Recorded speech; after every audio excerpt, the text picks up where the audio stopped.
Yes, I'm on FaceTime with my husband. My kids are FaceTiming, and someone came in and started, like, beating him. I think they have a gun. What's your address? I can hear things moving around, but I don't see anyone. Dr. Capri, get out of the room, please, babe. Nick! I'm pretty sure I still have him on FaceTime, but I can't see anything. Babe! Okay, Nick! are you hearing anything?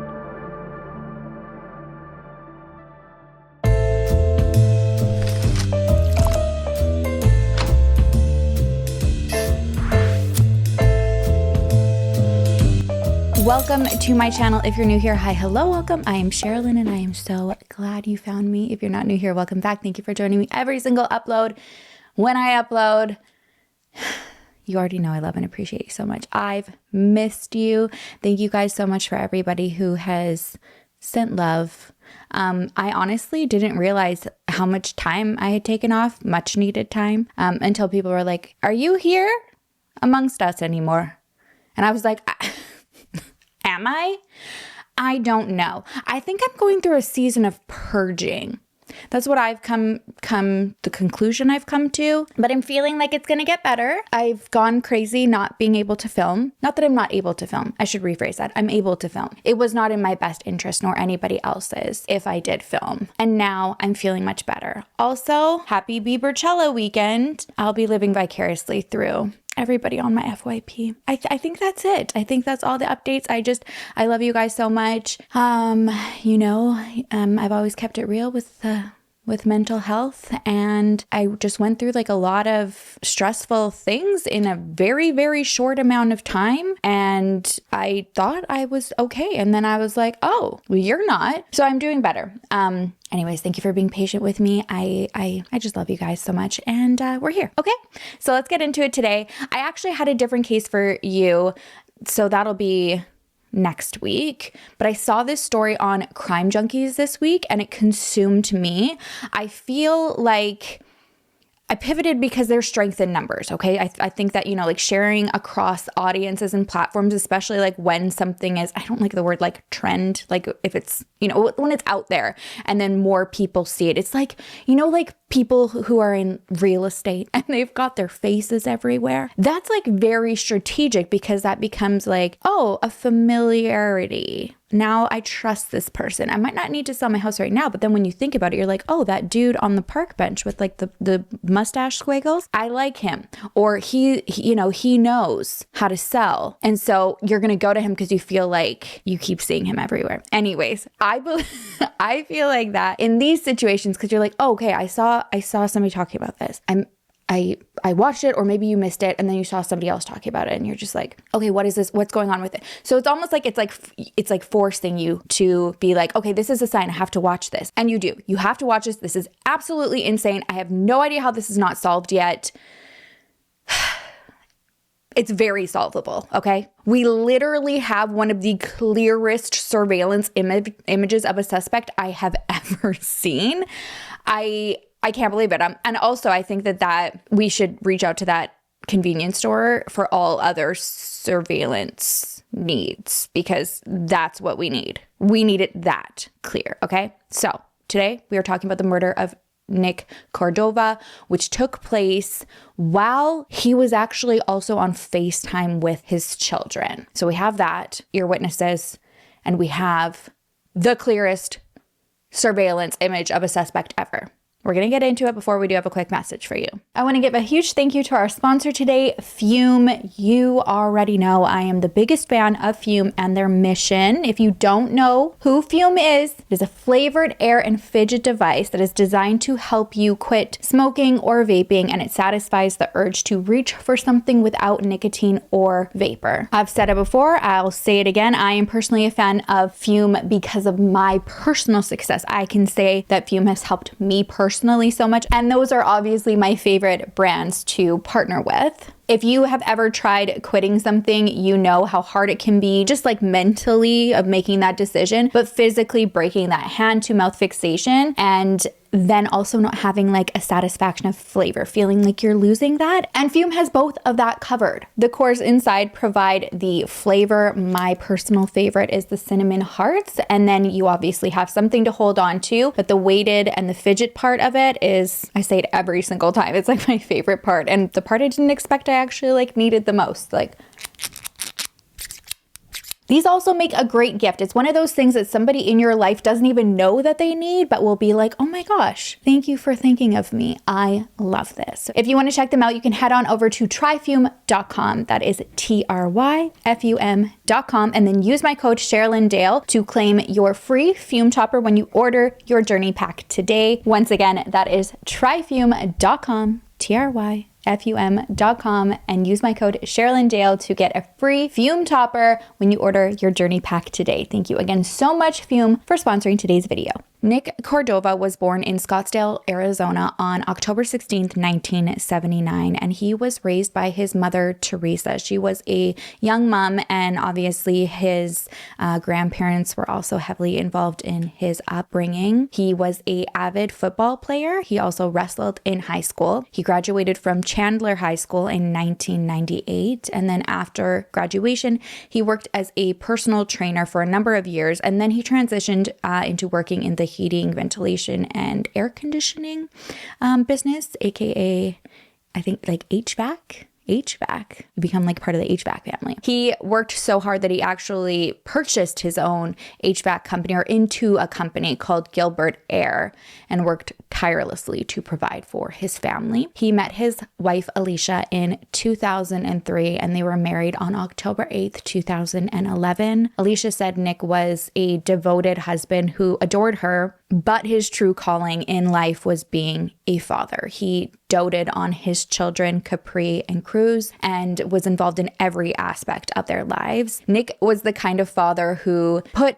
their needs, their everything above his own, even like censored himself around the children. He wouldn't swear in front of his kids, and so he would always say, fudge yeah. He's described as the type of person who everybody in his orbit looked up to. He was the jack of all trades, a man of faith. He spent his free time with his family and his friends, either outside or working on one of his vehicles. He also loved camping trips, boat trips, going to the lake, and day trips just riding in the desert. He was also the one that everybody could count on. In his obituary, it mentioned that he might be late, but never was going to say no, and his family and friends were always his top priority. He was willing to work evenings despite how hard he worked every single day of his life, evenings and weekends, just to help them out if they needed an extra hand. So it's clearly obvious why what happened to Nick on May 27th, 2020 is absolutely gut-wrenching for all of his loved ones. It was 5:30 p.m. when Alicia and Nick's children run into the kitchen as Alicia is doing dishes, and they're screaming that something is wrong with Dad. They were actually on a FaceTime call with Nick, and Alicia grabs the iPod Touch or phone, and it's moving like there's an altercation, and she says she thinks that she saw a gun. She's screaming for Nick to say something, and when she hears moaning, she calls 911. I will play the clip that was provided to Crime Junkies.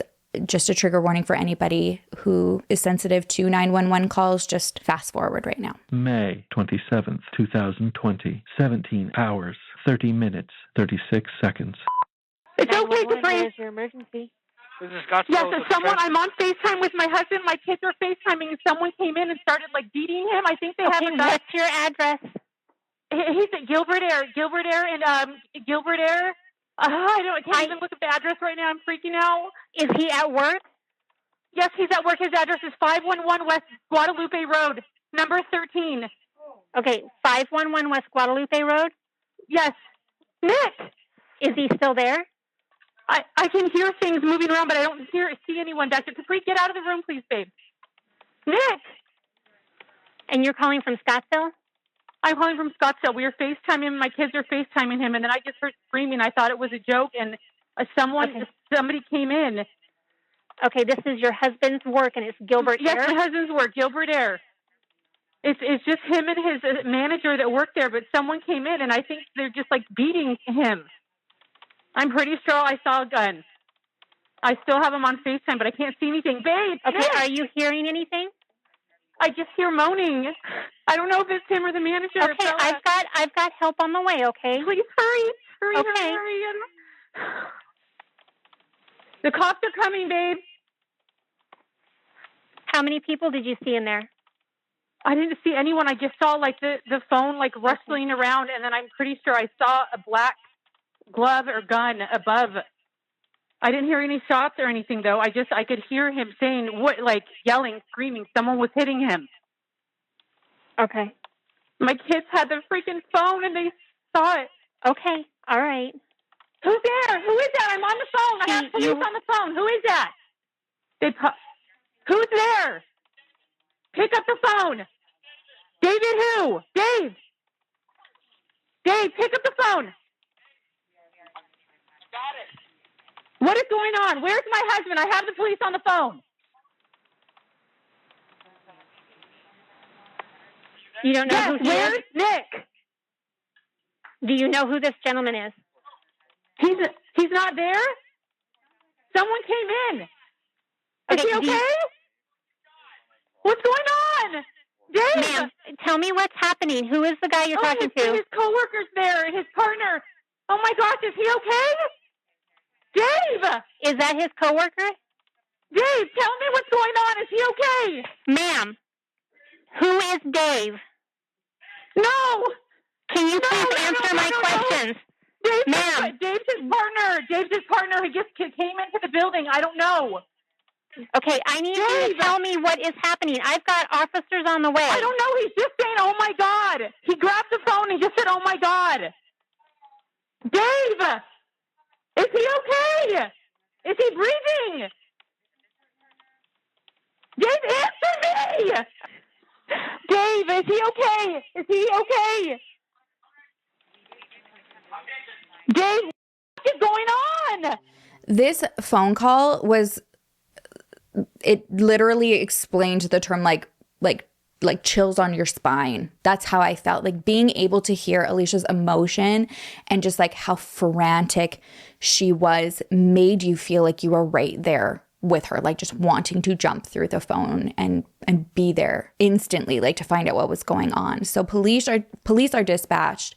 And when Alicia gets off the call with 911, she's not waiting around to hear from them to see, what's going on. I would have done the same thing. If it was my husband, she gets the kids in the car, books it to his shop, which was about 20 minutes away. And when she gets there, she thinks, okay, there's obviously been a brutal altercation, and the chance that Nick is going to be like helped out by first responders. And she just thought like, he was going to be either like walked out or like on a stretcher, beat up pretty bad, covered in blood, battered and bruised. And she didn't want the kids to see it. So she parked a little bit off to the side and then asked them just to wait in the car with her phone as a distraction. And while she's running towards the door, she sees what looks like just a sea of police and crime scene tape and no ambulance to take him to the hospital. So she tries running through the door yelling, "What happened? Where's Nick?" But the officers are telling her she can't go through. She said it felt like forever when eventually she's pulled to the side and told the love of her life, her husband,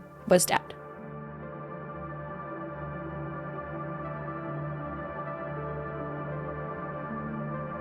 I truly can't even imagine what that would have been like for Alicia, just even playing out the whole scenario. Because again, like just listening to that 911 call just kind of feels like you were throughout that process with her. And she does share Nick's story a lot on social media. So that even like brings an even bigger attachment. So it's like from the moment like the kids coming in with the phone, that panic is set and you don't know what's happening. Then you're driving like 20 minutes and I can assume, just going through hundreds of scenarios in that time and then holding on to every ounce of hope that everything's going to be okay. Like you just need to get there. And then to hear that it's not would be incomprehensible. When Alicia hears this, she falls to her knees and in between like her screams, she asks where his business partner, Dave Sweetman, is. And the officer says he's alive and was there when they arrived. Now, I want to visit what that would have looked like. According to Ashley Flowers on the Crime Junkie podcast, the police report said that when the first officer arrived, he walks up to the door, he sees that somebody's peeking through the blinds. And as he gets closer, he's got his service weapon drawn and he hears the person on the other side call out, "I'm Dave, I'm Dave." The report then says that the door like slightly opens. He doesn't open it all the way. It's just a little bit. And then he hands the officer a bloody gun saying, "This is mine." The report then says that the officer tries to push the door open to get through and it won't fully open. And he realizes it's because it's hitting Nick's body, which he can't see, like on the ground, blocking the door, laying in a pool of blood with a gunshot wound to his head. So he forces his way in. He sees, obviously, there was a struggle that happened prior to this, and that was within the office. So Nick was in the lobby area, and behind that was the office. And on Nick's side, it was disarray. It was slammed against the wall. His computer monitor is on the ground. There's, office supplies, business cards, money. There's even a potato on the ground. And Ashley Flowers actually had a great point there. She said that people have speculated that that could have been used as a silencer. There was also a tooth and multiple bullet holes in the walls. So this is a scene of a nightmare. Dave's side seems to be relatively undisturbed, but one of his bottom desk drawers is open, and then inside is an empty gun case and empty magazine. Now, remember, when he hands the officer his gun, he's saying it was his. So he's detained while they're attempting to secure the scene and obviously to question him. At first, he doesn't really say much. He just says that he's Nick's business partner and that two guys came into the office, and when the police are like, "Where did they go?" He's like, "They left." Then when he's officially read his Miranda rights in question, he gets a little bit more specific. He said it was two Hispanic men, and I believe it was like in COVID type masks. This was in end of May 2020. And they had come into the office, and he said it looked like they were trying to sell Freon, and it also looked like Nick recognized them. I didn't know what Freon was, but apparently it's like a name for odor cooling chemical that was put into like air conditioners and refrigerators. And because these chemicals are severely damaging the Earth's protective ozone layer, most of them have been outlawed or phased out globally. Okay.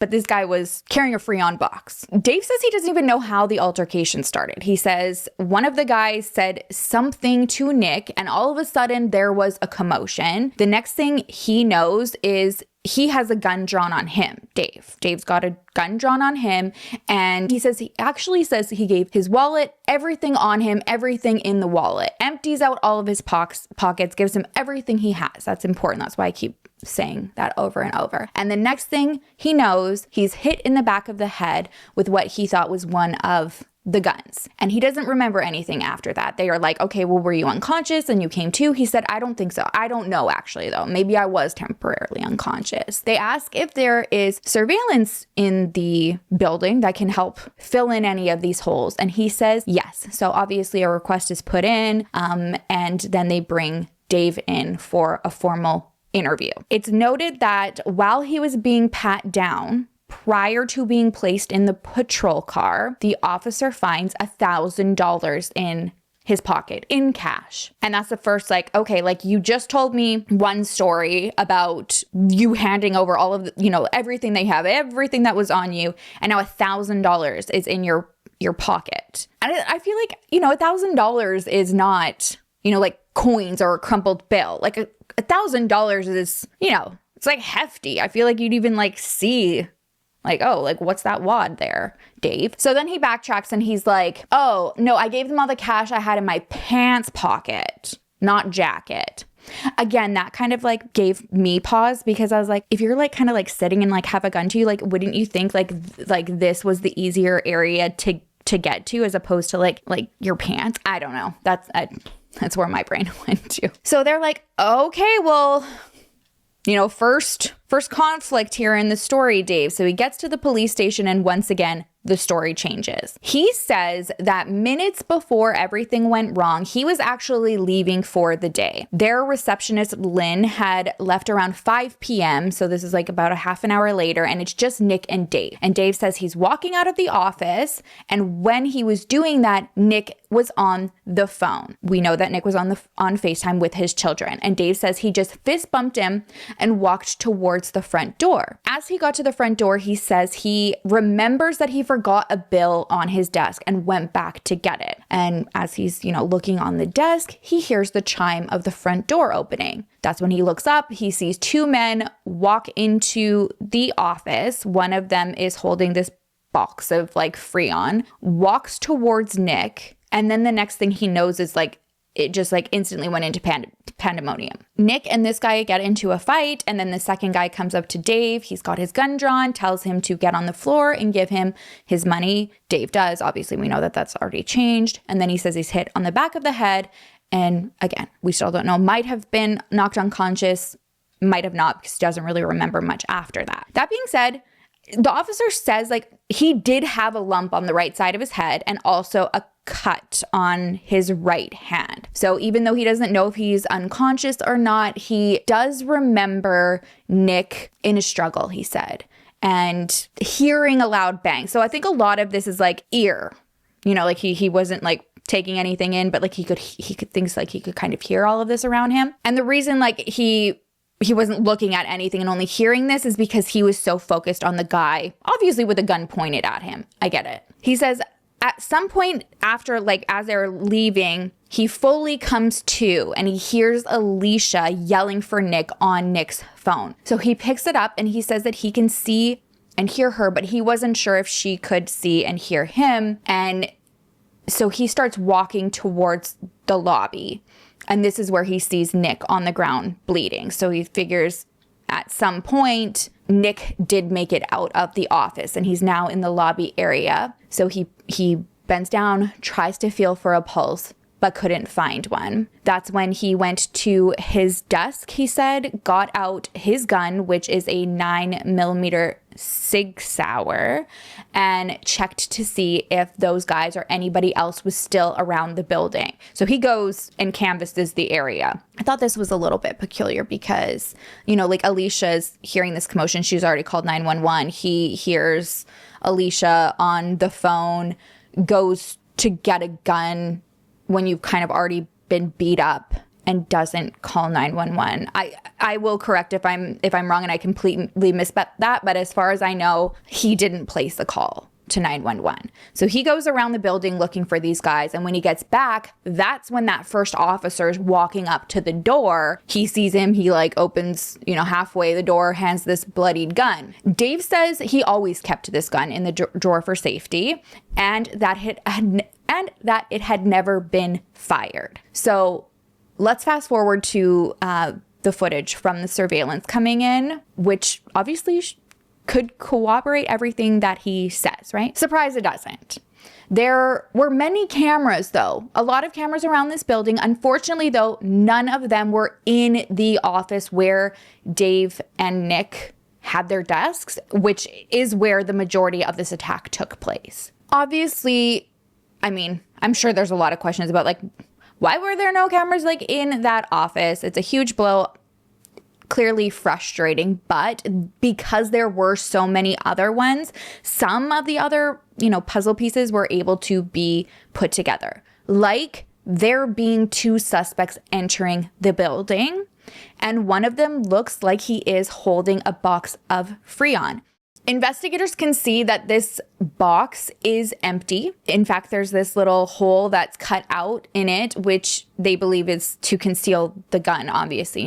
They come in walking, can't see the gun. Everyone's got their guard down a little bit for a minute. Also, there was audio from some of the cameras that had picked up that, yes, there was an argument, obviously, in the office. They could hear a commotion. And then one of the most heartbreaking things ever is that the camera in the lobby then picks up Nick. He's seen running out of his office towards the front door. Okay, he was able to get to the front door running for his life, and a man comes behind him, fires his gun at his head, and Nick is captured falling to the ground. What is so heartbreaking about this also is that, like I said, Nick's wife Alicia has been sharing Nick's case on social media, and she actually shared that she and her mother-in-law made the unbelievably difficult decision to watch that video, so that they could try to get answers and, you know, share what they know firsthand, since all they've been trying to do is just fight and get justice for the past 6 years for Nick. I'm going to show you that video also. So again, trigger warning, because I know that these things, especially like hearing it from people who actually knew the victims, especially their spouse, is much more impactful. But, you know, it is definitely harder to watch. But I think it is so, so, so important to listen to them tell their own story. So I want to share Nick's wife, Alicia, talk about this, what she saw. My mother-in-law and I went in to see the surveillance footage of Nick's murder, probably the beginning of last year. We were advised against viewing it. I knew without a doubt that I needed to see with my own eyes what happened to my husband, or I would continue to stay up at night wondering if what they said went down really did go down. I thought for sure that Dave had shot my husband and they were covering up for him for some reason. I was thinking he paid them off. I was thinking all of the things, but I wanted to see the surveillance footage to prove that it wasn't him that shot him.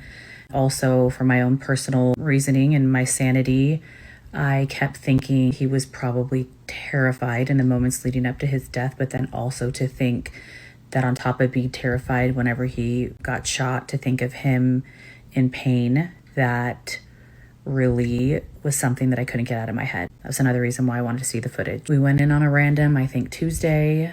We were taken up to the second floor of Gilbert Police Department into a conference room where they had a big TV on the wall, and they had all of the different surveillance views of Gilbert Air inside and outside of the building. There was one view that they didn't have, or well, one room that didn't have cameras, was the office. The office was the room that people were congregating in a majority of the time, so why there would be no cameras in there is beyond me. It's also where a majority of this altercation took place, and how convenient there weren't any cameras in there to show us what actually happened. Prior to these two men pulling up to Gilbert Air, I could hear on the surveillance, you could hear Dave and Nick talking.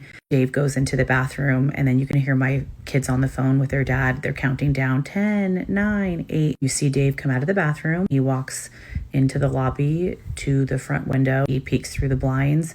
He sees this red truck pull up. He goes back into the office like that didn't just happen. If you see a vehicle pull up in front of your office, it's after hours for one. You always have the door locked, doors unlocked. This random vehicle pulls up. Wouldn't you say to your coworker, hey, are you expecting someone? There's this red truck here. Or wouldn't you maybe lock the door? Because if anyone were to be coming there and you didn't know about it, why would you want them to come in? The fact that he looked through the window makes me think he knew they were coming. You see these two men get out of this red old F-150 truck. They walk in through the front door of the lobby and walk directly into the office like they knew exactly where they were going, like someone told them where they should go. Right before that, when they walk in the door, you can see them. I couldn't hear what they said, but you could see that they say something to each other, and one of the guys is holding a box of Freon, which we find out is empty. It was just a cover up for where the gun was held. But they walk into the office. I couldn't hear what was said, but I could hear them say something, and then you hear Nick say, what's that, or what's up? Within seconds, I start seeing dust particles flying all over. I could clearly hear that there was a fight or a struggle, some sort of altercation going on. You could hear Nick yelling. You could clearly hear that he was fighting for his life. You hear him say, help. I saw him run out of the office door into the lobby, which it's not a very far distance to get to the front door, and he's a foot from the front door when this man comes up behind him and shot him in the back of the head. And he fell to the ground. I think he was dead instantly. I didn't see him moving, and I mean, if he had to go out like that, I hope that it was instant. I hope that he didn't suffer. You see this guy walk back into the office real quick. Both of the two guys walk out. They walk over my husband's lifeless body, open the front door a little bit, squeeze through. They get in their truck, and they drive a quarter mile up the street to the Arco AM/PM. Dumbasses went and got gas, which I'm grateful that they were stupid enough to stop, because you have one of the guys' faces clear as day on surveillance. He went in and got $10 worth of gas, came out just nonchalant, walk like he wasn't involved in a murder. I got a little sidetracked there. Back to the surveillance at Gilbert Air, I could hear someone moaning. I realized that it's Dave. I say, "Where's my husband?" You can just hear things. I couldn't see anything at this point, but then on the surveillance I saw he walks into the lobby. He's hovering over Nick's body. He just says, "Oh my God, oh my God." He sets the phone down on the desk. I'm still yelling, like, what's going on? Shortly after that, the cops come.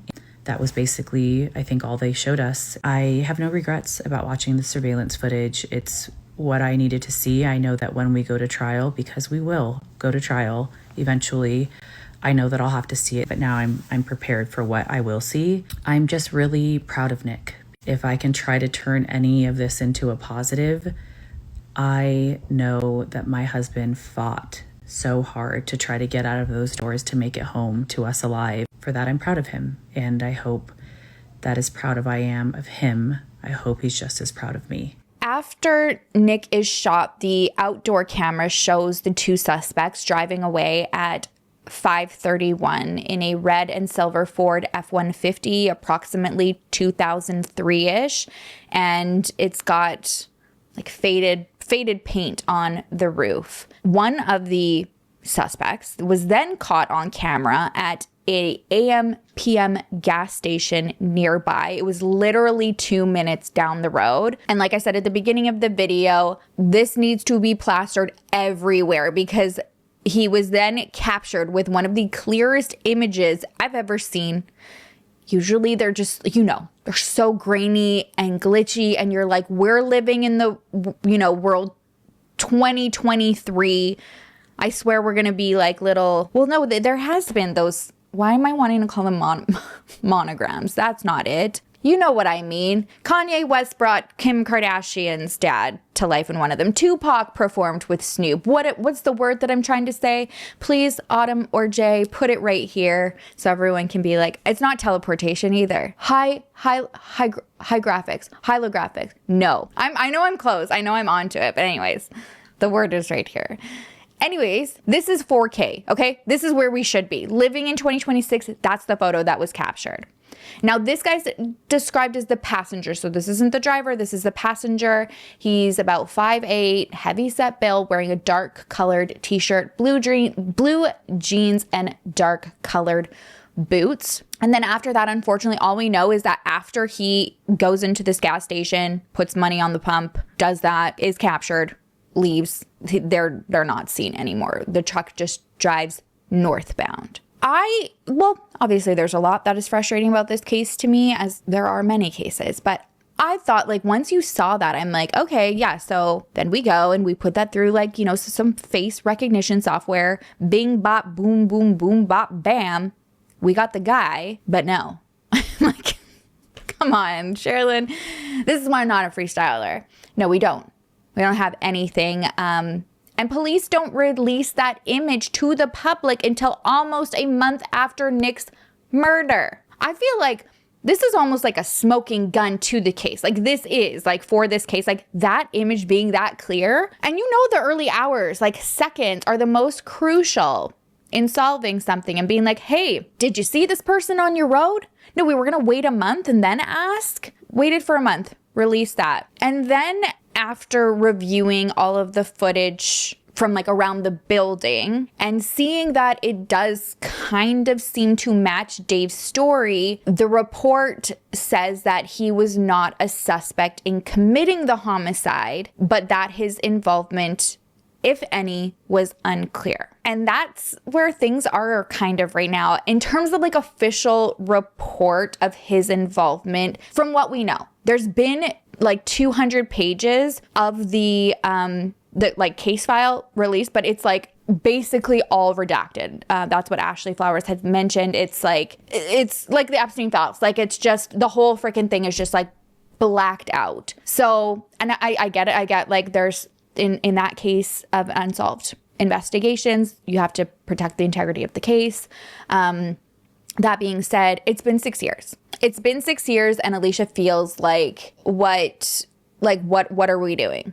Where are we? I feel like this is so clear what happened. And she goes to them with very concerning information, and right now feels like it's not being taken seriously. And I would be so frustrated for Alicia, which is like the main reason why I want to help, extend her voice. Alicia very much feels that Dave knows more than what he's saying. And she made that crystal clear right after she collapsed on the ground when she found out that Nick was dead and when she asked where Dave was. She asked a number of times, "Where's Dave?" And was told by the officer that, he was there and he's alive. And she said he probably had something to do with this. That was her first full thing that she could get out when she had arrived at the scene. Now, according to Alicia, this goes back to 2017. Nick had been working in HVAC, and he had gotten to the point where he wanted to be his own boss. So he's, obviously like sharing these goals, these life dreams with his friends and family. And one of his friends named Frank, he mentions this too. And Frank says to Nick, "I am wanting to actually sell my shares in a company." He says it's a well-established company, but I'm burned out and I want to be done. And Nick says the price seems really good for the success of the company. And Frank pretty much says it's not really like too good to be true because there is a catch. Part of me being burnt out and wanting out is the guy who I co-own this with. Obviously, I'm sure like the business that we're talking about is Gilbert Air, and the other owner was Dave. Now Frank says Dave he feels like he's just like shady in nature, just one of those guys. And from what we know, Nick was not told specifics. His criminal record definitely shows shady behavior like fraud, trespassing, disorderly contact. Well, I guess it could be contact. Disorderly conduct, and assault charges. Obviously, we don't know if Nick knew that or what exactly was going through his mind when he was kind of weighing his options. But his loved ones said that he was definitely the type of guy that didn't mind a challenge, seemed to be able to get along with everybody. So I'm sure thought okay, I think the opportunity, what I can see that I can make of this outweighs Dave. I can probably reel him in. He knows his work ethic. Nick on his own is really solid, and he can build, he has it in him what he wants to for himself and his family. Alicia says I got it. Not a fan of Dave. She got bad vibes and expressed that to Nick. And Nick just says, everything's going to be okay. He's so optimistic and excited. And this was something that he could own, something for him. And when she saw this passion and excitement and how happy he was, she's happy for him. So he becomes half owner in 2018. And for the first 2 years, it seemed to be like Nick hoped it was going well. And then around 6 months before his murder, things changed. Alicia said Nick came home one day and said, "I know it sounds crazy, but I feel like somebody is always watching me." And it sounds like he kind of was just I know it sounds crazy, kind of laughing about it, but I feel like this, crazy. And she comforts him. She's like, "I'm sure everything's okay." And, from what she knew, it seemed to be okay after that. It was almost okay, I got to get this out here. And then now I have, and then I feel better. Now I've talked about it with my wife, and that was kind of it. Fast forward 3 months later, Nick comes back home, and for the first time he says to his wife, "I think I need to get out of this business with this guy. I don't know what I've gotten myself into."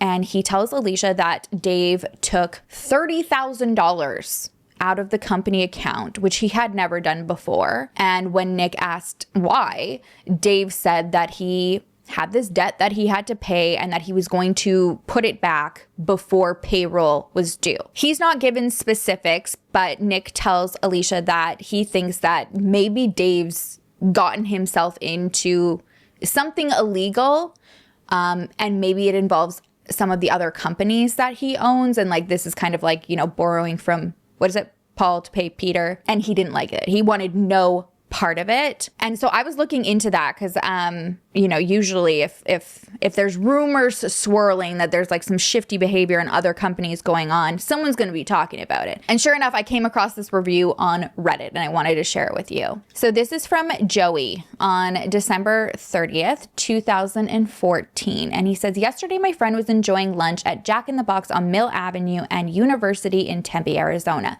He was harassed by an employee of Monster Towing. Spoiler alert, this is one of the companies that Dave owned, a company with a notorious reputation. As he was exiting the restaurant, my friend was able to snap a photo of the employee named Jesse. Jesse harassed my friend and threatened to call police to remove him from the property despite the fact that my friend was a paying customer. I myself was friends with Monster Towing owner Dave Michael Sweetman's wife, Laura. Just put a pin in that for 1 second, okay, you guys?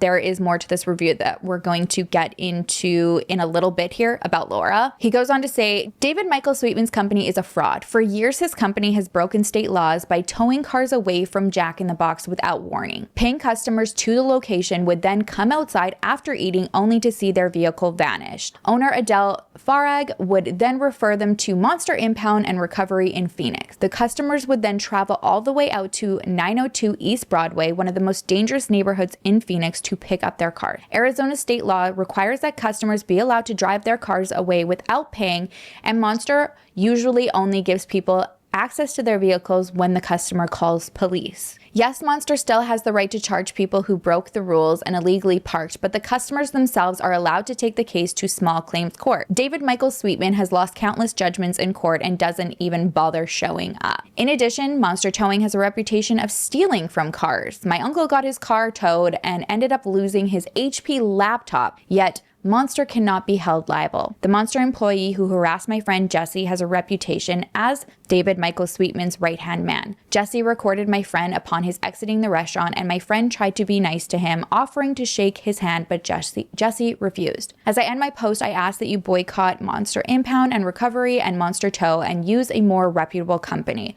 I also ask that the people wanting to grab a bite to eat in Tempe boycott the Jack in the Box on 721 South Mill Avenue until Adele Farag chooses to cut ties with Monster Towing and gets a different, more reputable towing company. David Sweetman and his employees, like Jesse, are scam artists who flagrantly abuse the law and hold people's cars hostage for money. I hope that after reading my post, you will cease doing business with them if you haven't already. That's a reoccurring theme for Dave and businesses that he's associated with, like just like that, like shisty, just no good, not no one you want to be associated with. So all of this being said, Nick's got concerns, but when you're part owner of a company, it is not as simple as just like getting up and walking away. So Nick's trying to basically find, this exit strategy and do it with the least amount of conflict with Dave. During this waiting period of, trying to play the game, Dave not only doesn't return that $30,000 that he took, he takes out another $15,000.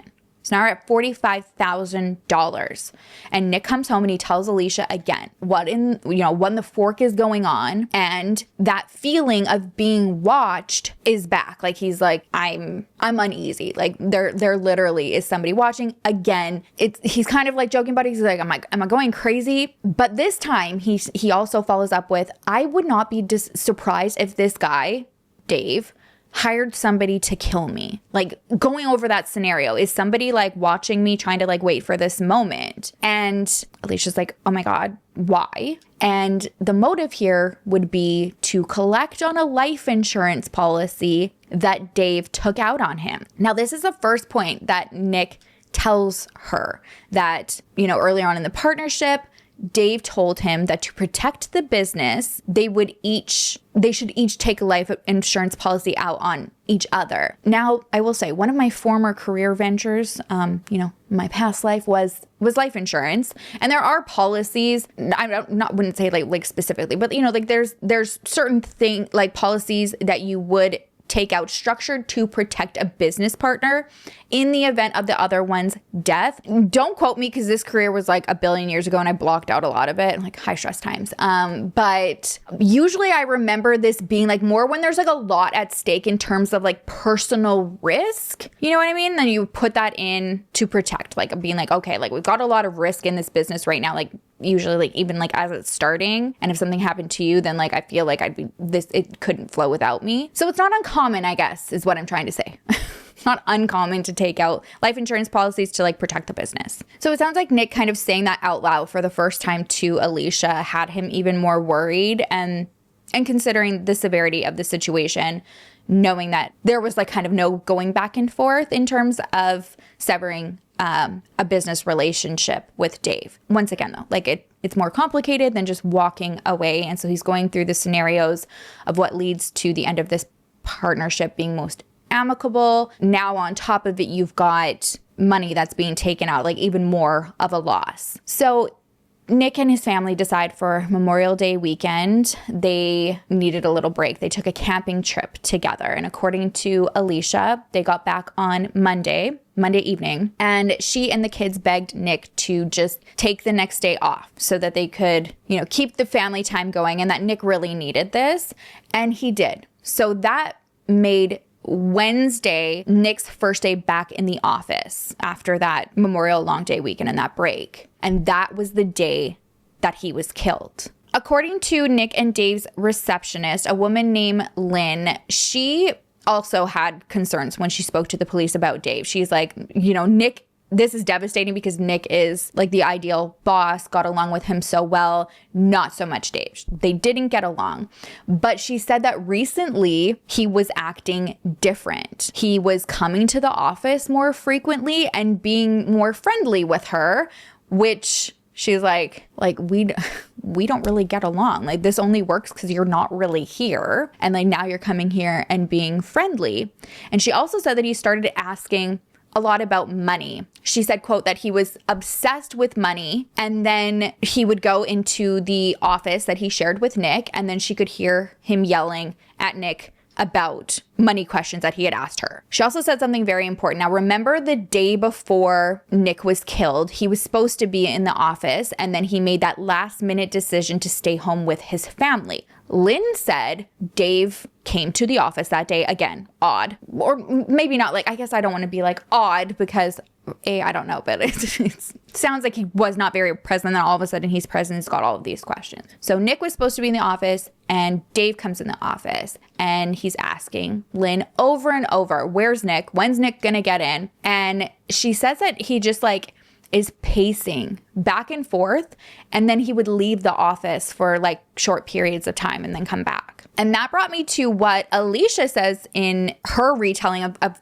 reviewing that surveillance footage. On the day of Nick's murder, right before the shooting, Dave, who had told police that he was walking out of the door and then realized that he forgot a bill and then just turns back and goes into the office, and that's when the guys come in.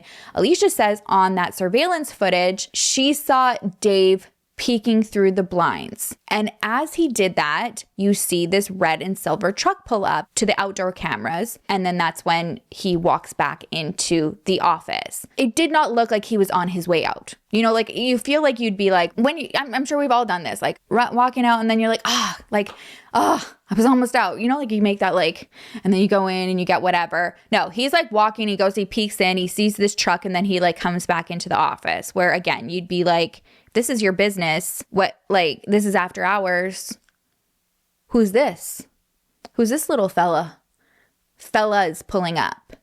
Very odd. So just put a pin in that. So Lynn says, again, day of the shooting, Dave comes in again. He's quieter than usual. All of a sudden, he's, like that little like reinvention of like coming and joking around or whatever is gone. And at one point in the day, she says that he and Nick closed the door to their office, and it sounded like they were arguing. Now, she listened to the radio as she was working, so she couldn't hear exactly what they were saying, but could hear that they were having an argument. Now, with everything Alicia is telling police about Dave, and now Lynn saying Dave was sketchy and that Nick's, the greatest boss you could ever ask for, there was a little bit of hope and anticipation that there would be answers to what happened to Nick and who was all involved. And this was like Alicia's mission from that first night.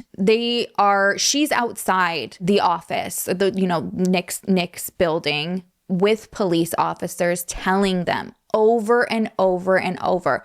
All of the signs, everything that had been happening within this past couple months, everything, prior, like the warnings about like how shady his character was. She's telling them like this points to Dave and why. And I also kind of like wanted to mention something I think is so telling about that first night and how much Nick meant to people is that not only was Alicia there for hours that night as the scene was being processed, at least 50 other people came to the crime scene that whole first night, refusing to leave until Nick was brought out.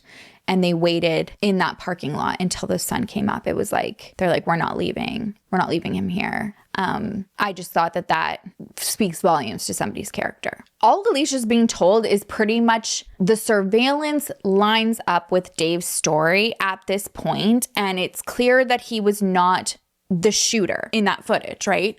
So pretty much their hands are tied. And she's terrified. She tried to get a restraining order against Dave, and the officers told her that they didn't have enough to do that at the time, but did suggest that it might be beneficial to not let on that she's suspicious of him, and maybe he will reach out to her. And she's like, okay. And he does. It's 3 days after Nick's murder, and he reaches out and he asks if he can help with the funeral arrangements. And she's like devastated and disgusted and like, no, you can't. And I actually think it's best if you don't come. So as far as I know, he didn't. And then a couple days after that, it was 5 days after Nick's death, she gets another text from him. Like the audacity. Okay, it's been 5 days since Nick died. And Dave messages Alicia and asks to sign off on paperwork for the life insurance policy that Nick had mentioned to her right before his death. And she's like, maybe not now, Dave. I'd have to look over it, first of all.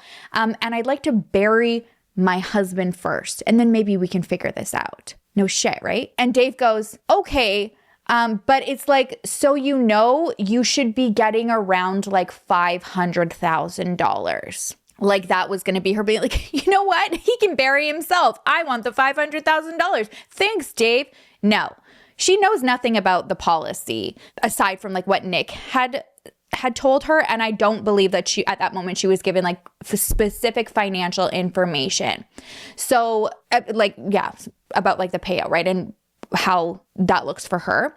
So she goes through Nick's emails and she finds out that there was a policy, and there was actually another policy, and two policies put together paid out $8 million. So Dave was trying to tell her, oh, you're going to get $500,000. That would be like her 50-50 share of this $1 million policy is kind of what's implied. No, he's wanting her to sign off, I think, on, it seems like an amended version of this to get $500,000. And so she refuses to sign these documents, which according to her did not sit well with Dave. He goes off on her about how she's making this difficult for him, and that it's really Nick's fault that he didn't include her in all of this. And, how dare he? Like, he should have just told you this. So this is all hunky dory. Like, we're good. And so Alicia's like, screw you. She gets a lawyer and pushes back. So it's when she gets the lawyer that she fully understands that Nick did sign something when he bought into the company that in the event of a death, like either or, everything would be split 50-50. So 6 months after the shooting, Alicia's lawyers worked everything out. They're like, okay, we've got this settled. Sign this and we're done. Like, at least this was in place. That's not what happened. The insurance company calls and they're like, hey, we got your signed documents, but we're a little bit confused because we already got your signed documents. And she's like, you absolutely did not. This is the first time I've ever signed anything. If you have signed documents, they're not from me. That's somebody else, and they forged my signature. So she files a police report claiming that Dave forged her signature because who else would have done it? Allegedly, in her opinion. But weeks later, she's told that there's not enough evidence to charge him.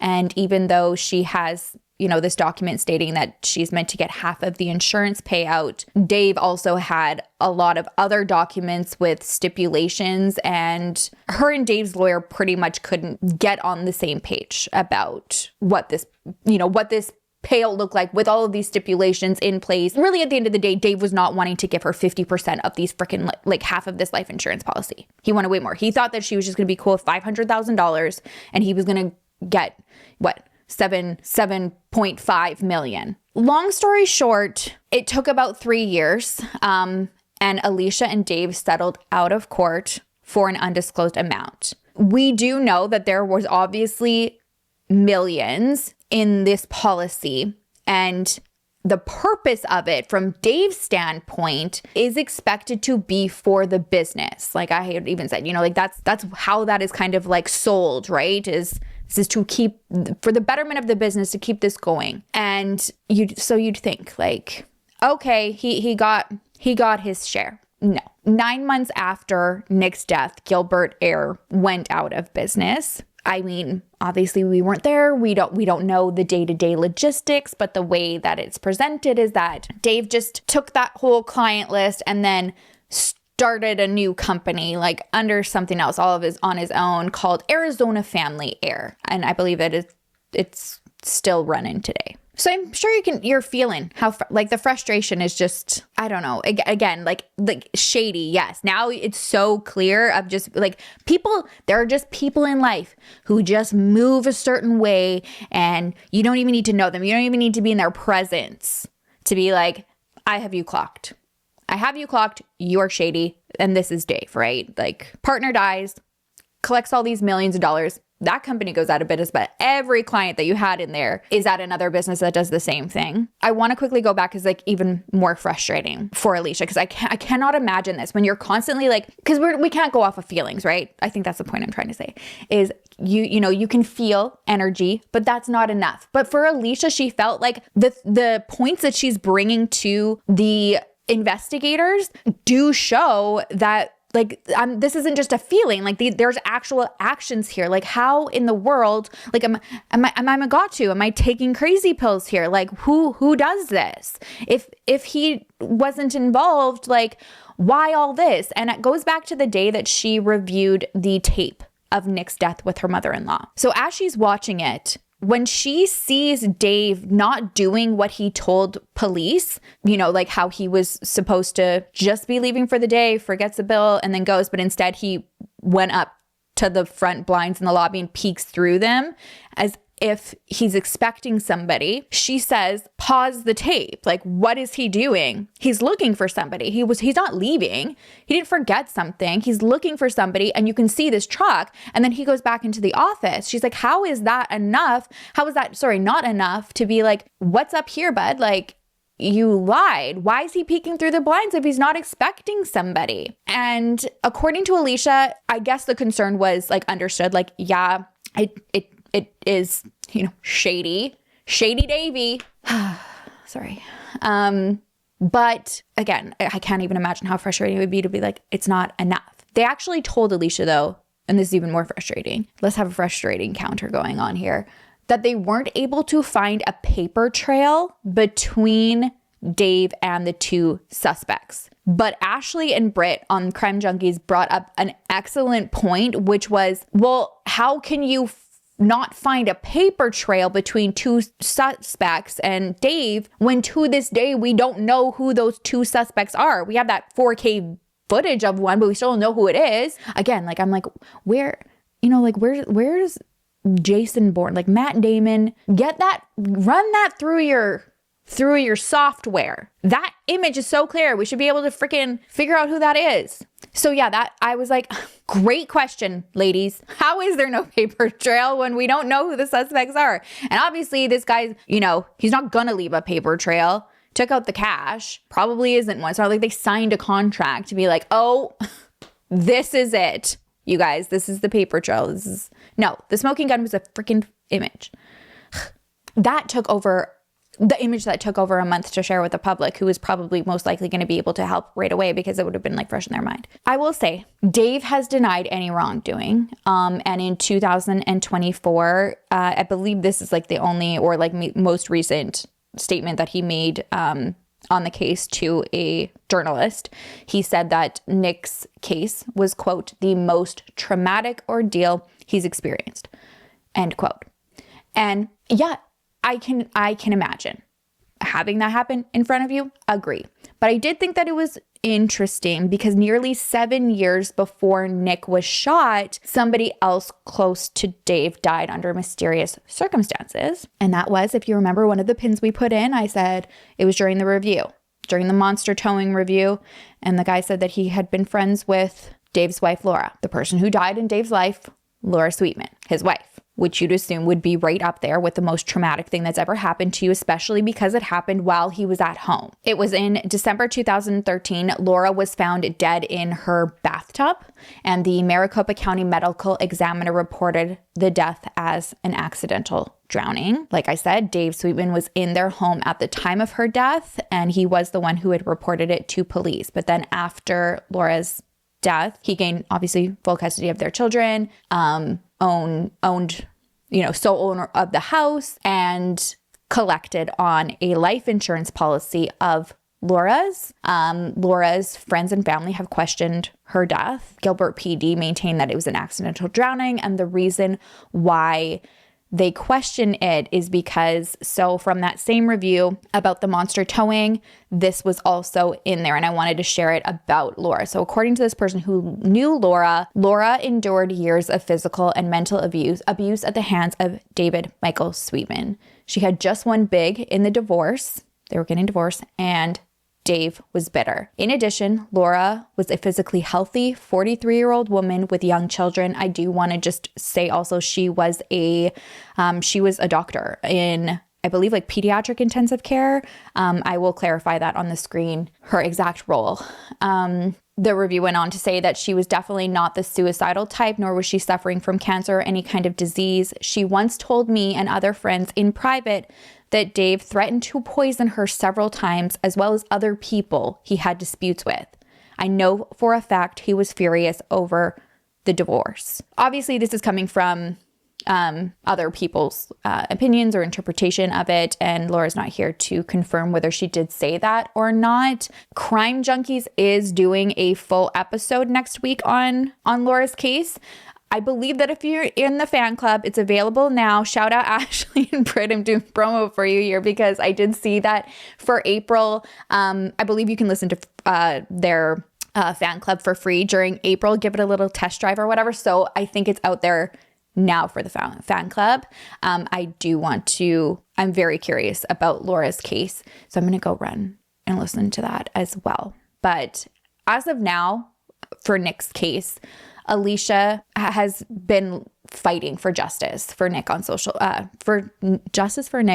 media. And she just says that, the past few years not being given much information is incredibly frustrating. She has said, though, that early on in the investigation, there was a Gilbert PD detective who she was meeting up with quite often. I think she was saying like every couple weeks, and she was like hopeful. Like this person seemed very invested in the case, very determined to solve it, like thinking that, it was solvable. She even said that she was given a full case update around the 1 year mark, and it was given like a PowerPoint presentation. So again, like she's feeling included, feeling like there's progress, even though like, a year that can feel daunting, especially when you have that gut feeling and feel like you're, bringing important information to consider. And then she said, I'm just kind of like holding on, believing that it's all going to be worth it. And we're doing it. Like, they're doing it by the book, making sure that like all the T's are crossed, all the I's are dotted. She's even told, I think after this meeting or during that PowerPoint, that this guy is like very confident that there's going to be arrest. And, he's like, I'm promising you, like this is solvable. Like there will be arrest. And I get it. Like that's also like a comfort for family. I think that And I do think, like, at the end of the day, detectives do want to solve cases for families. So he's saying that he's determined. But in a story that has become very familiar to us, like with frustration with this, 2 weeks after that meeting where she's like, okay, I'm getting this full rundown, feeling more consoled, I guess, like, and like confident in the investigation, even though we're at the year mark, she basically is told that there's a new detective. So that guy's off the case and that she's got a new guy on the case. Not only was that guy off the case, but he was moved to patrol. And so she asked, she's like, why?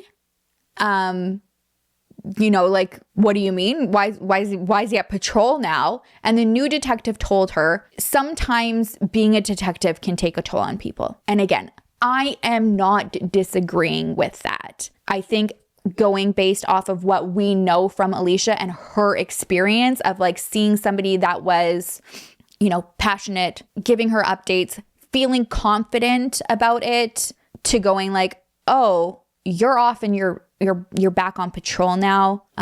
Yeah, frustrating. The only thing that Alicia can think of is that, why he was demoted, is that maybe him sharing what he did with her at that 1 year mark was too much. Like he could have screwed things up because he gave too much information. I will say that Ashley Flowers had reached out to Gilbert PD for comment, and they did say that they are actively investigating. They cannot disclose further information about the case at this time. And this is something that is publicly known about Gilbert PD specifically, is that, we know that a lot of investigators don't share a lot of information, but there's like something about Gilbert PD like that is like very known, that they are very, very tight-lipped. Like Alicia still says that she's never even been given Nick's autopsy, like to this day, and that the bullet has never been publicly identified. So we don't even know what gun it came from. Like what this gun was that was in that box that the shooter used. Was it like we don't know at all. I think one of the reasons why, more, I guess, conspiracies surrounding things being held, people being taken off cases, it's for a number of reasons. And I know it's so much easier to be somebody looking in and being like, this seems so obvious, because there are like so many steps and protocols to go through. But I did come across an article from Marissa Dominguez saying that the Arizona Attorney General's office is reviewing claims of alleged corruption, and that the town of Gilbert may have illegally destroyed or withheld police reports. And Crime Junkies actually mentioned that article too in their episode. And in that article, it mentions Nick's case, and it mentions another case that they actually had covered as well. So, for that to be put out there, and that there's like the Arizona Attorney General office looking into these claims, that's hard. We know that from here, things getting escalated to that point is not easy. So I'll leave it like that. And I'll also say that Gilbert PD has denied all allegations of destroying or withholding records. Okay. That being said, this is where we're at, which is so frustrating.